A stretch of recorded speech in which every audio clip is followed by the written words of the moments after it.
बड़ा भी है। तो जब हम ट्रांस हिमालय को देखते हैं,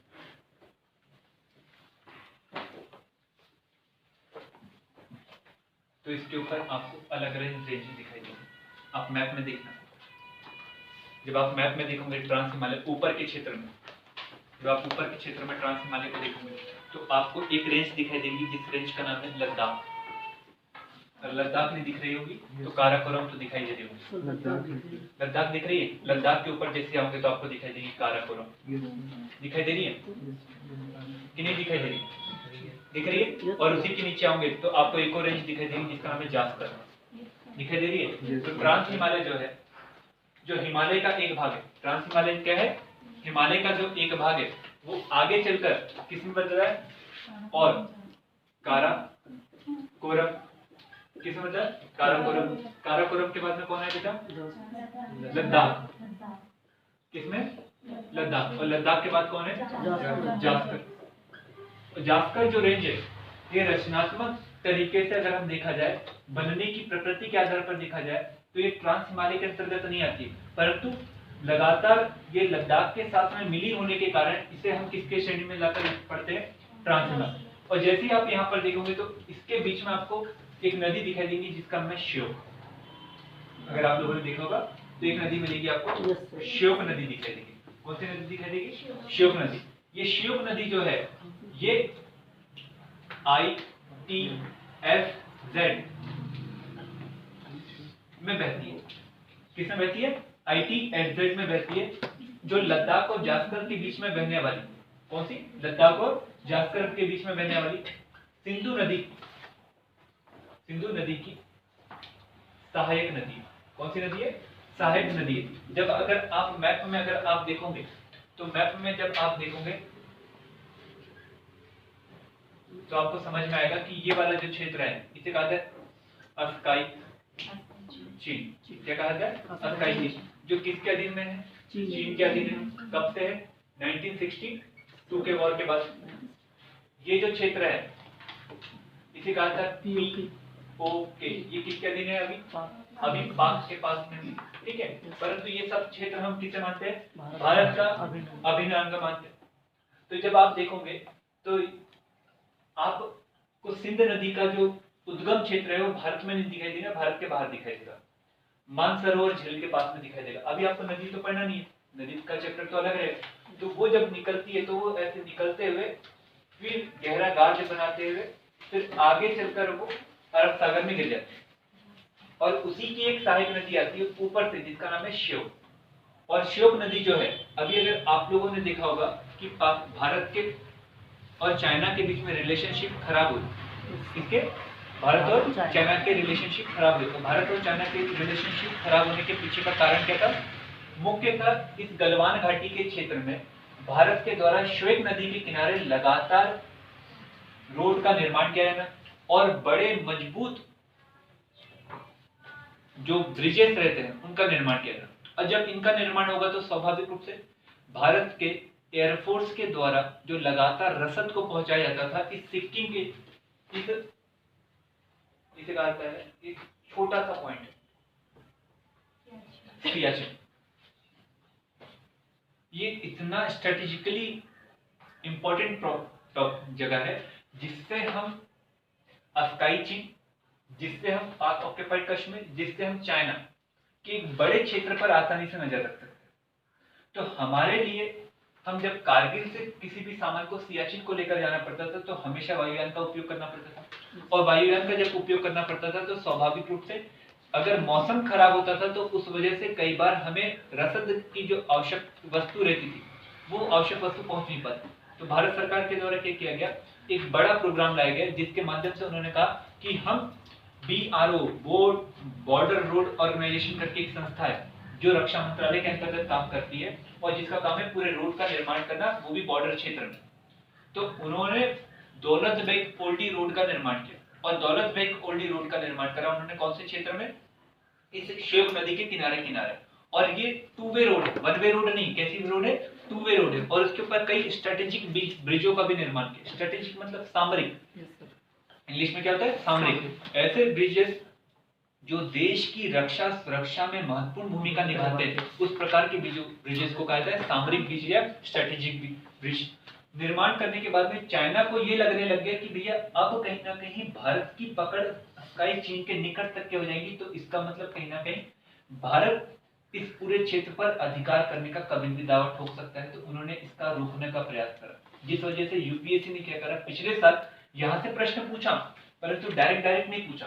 उसने पूछा कि निम्नलिखित को निचले से उत्तरी क्रम में आप सजाते चलिए। 2019 का पेपर है और उसमें उन्होंने नुब्रा नदी के ऊपर प्रश्न पूछा। और नुब्रा नदी जो है, नुब्रा नदी खास नदी है जिसके ऊपर आप अगर यहाँ पर देखेंगे तो आपको यहाँ पर एक ग्लेशियर भी दिखाई देगा, जिसका नाम है, आपने अगर पढ़ा होगा, छोटा सा, जिस सबसे प्रमुख ग्लेशियर सियाचिन ग्लेशियर दिख रहा होगा।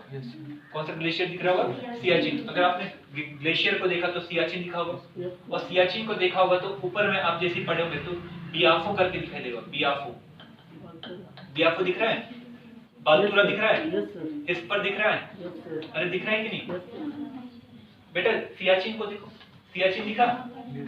अरे सियाचिन दिखा होगा, अरे नहीं दिख रहा है ना, अरे नहीं दिख रहा है तो एक काम करो ना, नाम लिखो ना। अरे नहीं दिखता है तो क्या करना चाहिए हमेशा? दिख रहा है ना, चलिए सियाचिन दिखा, सियाचिन के ऊपर ऊपर जाते हैं तो आपको दिखा है, सियाचिन के ऊपर ऊपर जाते हैं।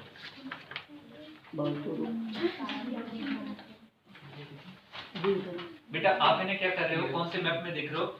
इंडिया के मैप में देख रहे हो। इंडिया का भी प्रादेशिक विभाजित करके मैप दिया रहता है, उसमें देखिए जिसमें और ज्यादा डीप दिया रहता है, जम्मू एंड कश्मीर का जो उत्तरी क्षेत्र, आप उसमें देखिए तो दिख रहा होगा आपको, सियाचिन दिख रहा है पक्का, और सियाचिन दिख रहा है तो सियाचिन के ऊपर बियाफो दिख रहा है, दिख रहा है, बालतूरा दिख रहा है, पहले बालतूरा दिख रहा होगा, फिर बियाफो दिख रहा होगा, फिर ऊपर में सबसे निस्पर। पूछता क्या है था, एक बार का पूछा हुआ प्रश्न क्या है उसको सुनाते हैं। उत्तर से दक्षिण की दिशा में निम्नलिखित हिमनदों को सजाइए। किससे? उत्तर से दक्षिण की दिशा में, मतलब कैसे याद करना है आपको? उत्तर से दक्षिण की दिशा। और जैसे ही आप यहाँ पर पहुंचोगे, यहाँ पर पहुंचो तो आपको काराकोरम के पास में एक चोटी दिखाई देगी जिसका नाम है माउंट राकामोसी। दिख रही है लद्दाख और इसके बीच में माउंट राकामोसी। चलिए केटू दिख रही है, केटू? अरे केटू दिख रही है, लिखा हुआ केटू, केटू दिख रही है? केटू जो है काराकोरम की सबसे ऊंची चोटी है, केटू। अरे बेटा केटू बड़े अच्छे से अलग ही लिखा हुआ, दिख रही है केटू? चलिए जैसे आपने देखा तो केटू जो है ये सबसे ऊंची चोटी है किसकी बेटा? भारत की, हिमालय। देखिए आपको हम बताते हैं कि क्वेश्चन कैसे रहेगा, बच्चे लोग कंफ्यूज होते हैं।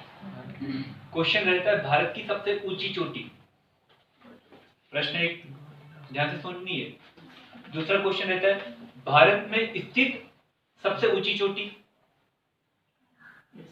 तीसरा क्वेश्चन काराकोरम की सबसे ऊंची चोटी।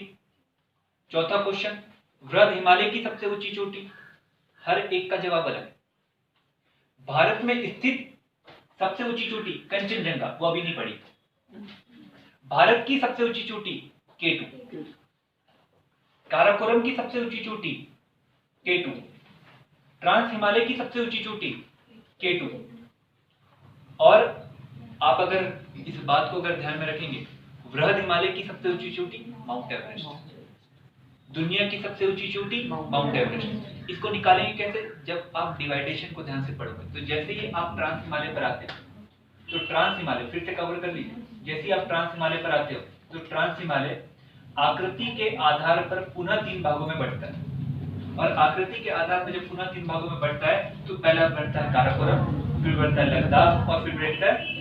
तो जब हम काराकोरम और लद्दाख से, काराकोरम से कहां पर आते हैं? लद्दाख में, तो हमें एक घाटी क्षेत्र दिखाई देता है जहां पर एक नदी बहती है जिसका नाम है श्योक। और श्योक नदी की सहायक नदी है नुब्रा। कौन है? नुब्रा। और नुब्रा नदी के ऊपर दुनिया का सबसे लंबा, उत्तरी और दक्षिणी ध्रुव के बाद में सबसे बड़ा हिमनद है जिसका नाम है सियाचिन। जिसका नाम क्या है? सियाचिन। मैं लिखाऊंगा, आप टेंशन मत लीजिए, मैं लिखाऊंगा।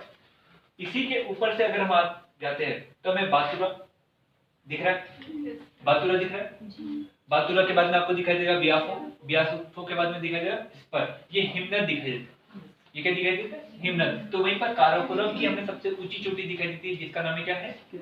K2। जो ट्रांस हिमालय की भी सबसे ऊंची चोटी, काराकोरम की भी सबसे ऊंची चोटी और भारत की भी सबसे ऊंची चोटी, क्योंकि हम पाक ऑक्यूपाइड कश्मीर को भारत का अभिन्न अंग मानते हैं क्या नहीं? ठीक है, परंतु भारत में स्थित कौन आएगी बेटा? कंचनजंगा। क्योंकि अभी है क्या? अभी K2 किसकी तरफ है? पाकिस्तान की तरफ है। तो फंसाएगा तो आपसे पूछे, और ऐसा ही प्रश्न पूछ कर वो फंसाता है। जब हम K2 के से हम आते हैं लद्दाख में, तो लद्दाख में जब आते हैं तो यहाँ पर एक चोटी दिखाई देगी, माउंट राकामोसी। दिख रही है क्या? नीचे देखो, यहाँ पर नहीं दिख रही है तो लिख लीजिए माउंट राकामोसी। इसे दुनिया की पीठ कहा जाता है। लद्दाख में बेटा माउंट राकामोसी दिख रही है क्या? नहीं दिख रही है? लद्दाख लिखा है वहां पर, बस लिख दो वहां पर माउंट राकामोसी। क्या दिखेगी बेटा? माउंट राकामोसी। ये माउंट राकामोसी जो है बेटा, इसे दुनिया की पीठ कहा जाता है। क्यों पीठ कहा जाता है?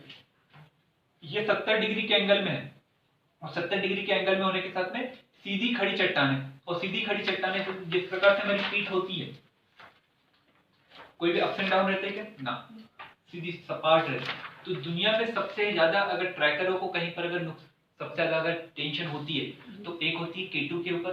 K2 के ऊपर चढ़ना बड़ा कठिन है, तो उसमें सबसे ज्यादा डेंजरस बैठ जाती है कौन सी बेटा? माउंट राकामोसी, जो दुनिया की क्या कहता है? पीठ। और इसी के बाद में हम जब हम आते हैं तो कहां पर आते हैं? सिंधु नदी।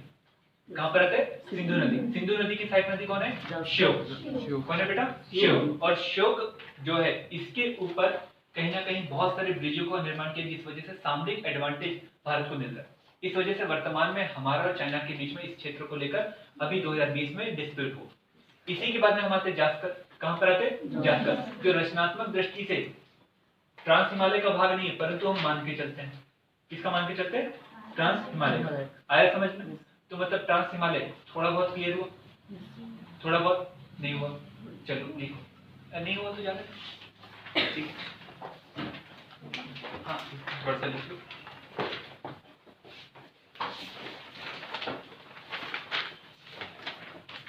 चलो, ठीक है, ठीक है। हिमालय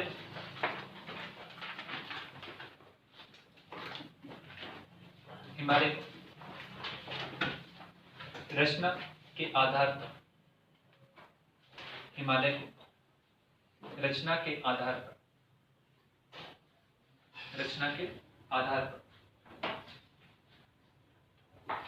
चार रूपों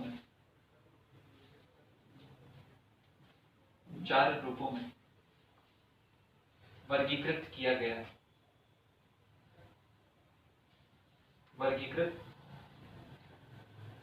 किया गया है, जिसमें सबसे उत्तर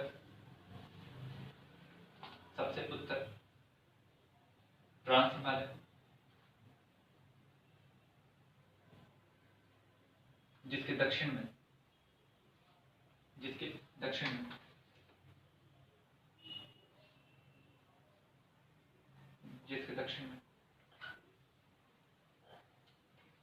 वृहद हिमालय है, जिसे पृथक करने का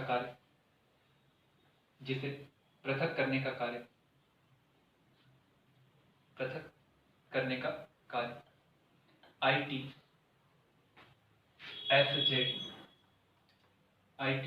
ITSZ घाटी के द्वारा किया जाता है।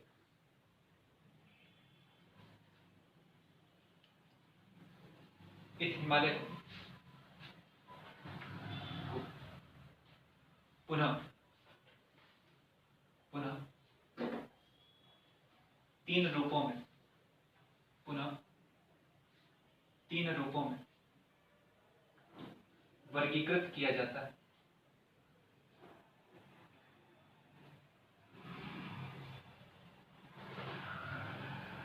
जिसमें सबसे उत्तर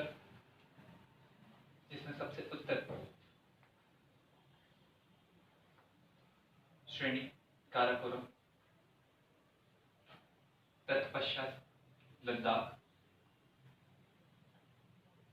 लद्दाख एवं जास्कर आती है। ठीक है, कोई दिक्कत है? वर्णन हो गया?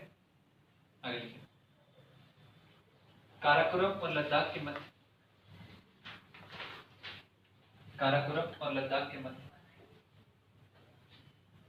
मध्य सिंधु नदी की सहायक,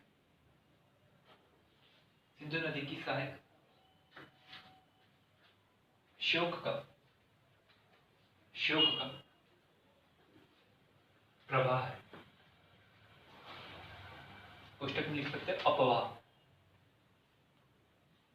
शोक का अपवाह। तो वही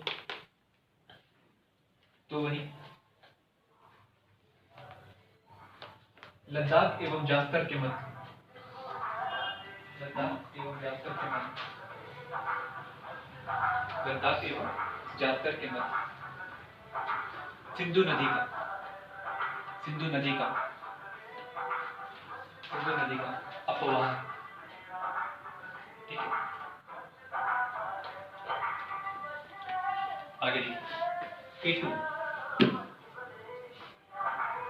गॉर्डियन आस्टेन, K2 ट्रांस हिमालय की सबसे ऊंची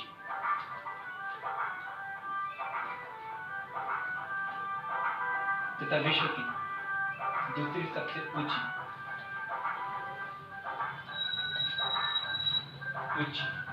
चोटी है। तो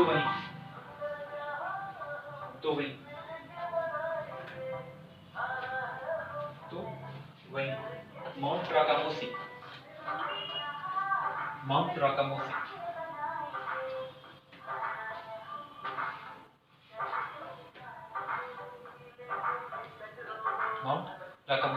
लद्दाख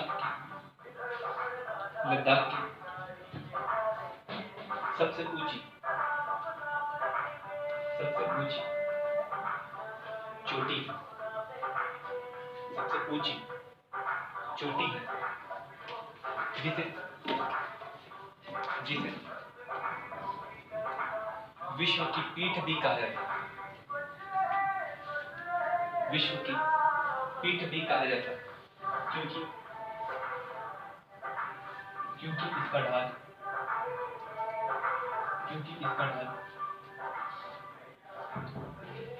सर्वाधिक तीव्र, क्योंकि इसका ढाल सर्वाधिक तीव्र है। ठीक है, कोई दिक्कत है? अब इसी के बाद में मैप हल्का सा आप देखोगे, थोड़ा सा देखोगे क्या मैप? तो मैप देखोगे तो सियाचिन पर पहुंचना, सियाचिन पर 2 मिनट पहुंचिए, कल याद करके आना यहाँ। सियाचिन पर पहुंचे तो वहां पर एक दर्रा दिखाई दे रहा है, काराकोरम दर्रा दिख रहा है। काराकोरम दिख रहा है कि नहीं? काराकोरम दिखा ऊपर में? अरे काराकोरम पास लनकला दिखा है, वहीं से ऐसे चलते आओ, लनकला नहीं दिख रहा है तो लिखो, नीचे में लिखो, कॉपी में लिख कर लाओ, लिखो काराकोरम, लिखो। नहीं ऐसा रहेगा तो फिर ऐसा लिखना पड़ेगा, काराकोरम लनकला, काराकोरम लनकला, जैसा नाम लिखता है तो लिख लो। केपसांगला, अरे लिखो केपसांगला, चांगला, मराठी वाला चांगला नहीं बेटा, चांगला है ना, जाराला नहीं तो चांगला, फिर चार्डिंगला, जाराला, फिर चार्डिंगला। क्या बेटा? ये ट्रांस हिमालय पर अवस्थित दर्रे है। प्रश्न क्या पूछा है हमेशा याद रखिए, उत्तर से दक्षिण और दक्षिण से उत्तर, और फिर ये याद रखिए किसके साथ में जुड़ रहे हैं, मतलब ये किसके साथ में सीमा बना रहे हैं? भारत और चाइना के बीच में सीमा बना रहे हैं। तो आपको जो सीक्वेंस लिखाया गया वही सीक्वेंस में उत्तर से दक्षिण में। तो सबसे पहले काराकोरम है, फिर लनकला है, केपसांगला है, चांगला है, जाराला है और चार्डिंगला। ठीक है, चलिए इतना देखकर रहिए, फिर आपको आगे बताएंगे। ठीक है, आगे देखेंगे। कोई दिक्कत है? चलिए बंद कर दीजिएगा।